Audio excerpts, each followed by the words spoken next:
గొప్ప జోక్ ఏంటంటే తెలుగుదేశం పార్టీ 40 ఏళ్ళ చరిత్ర కలిగిన పార్టీ అని చెప్తా ఉన్నారు. 40 ఏళ్ళ చరిత్ర కలిగిన తెలుగుదేశం పార్టీ నిన్న మొన్నటిదాకా రాజ్యసభలో ఒక్క సీటు కూడా లేకుండా పోయింది అని చెప్పి చాలా నవ్వుకున్నాం. ఈరోజు 11 గంటల 40 నిమిషాల సుముహూర్తాన ఒక పెద్ద జోకు వినిపించాడు చంద్రబాబు నాయుడు అందరికీ. ఏంటంటే తెలుగుదేశం పార్టీకి పోటీ చేయడానికి పొత్తులో కూడా అభ్యర్థులు లేరట.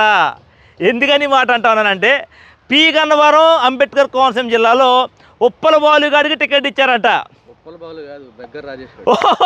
ఉప్పల బాలు క్షమించాలి, ఉప్పల బాలు కాదు, ఆడి బెగ్గర్ రాజేష్ అలియాస్ మహాసేన రాజేష్, వీడికి టికెట్ కేటాయించారంట పి గన్నవరం స్థానంలో.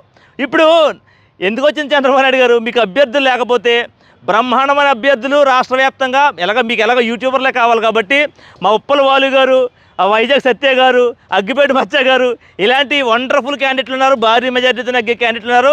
తెలుగుదేశం పార్టీలో ఇప్పటి వరకు ప్రస్తుతం 90 సీట్లని అనౌన్స్ చేశారు. మీ లోకేష్ గారు మీరు కలిపి రానున్న రోజుల్లో వీళ్ళకు కూడా మీరు టికెట్లు కేటాయించుకోండి.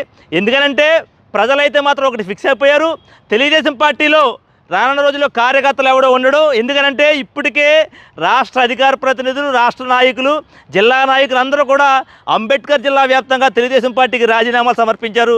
తెలుగుదేశం పార్టీ కార్యాలయాలన్నీ మూతలు మూసుకున్నారు మీరు అభ్యర్థులు ప్రకటించిన వెంటనే.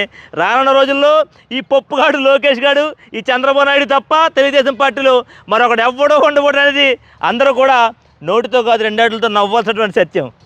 Bye bye.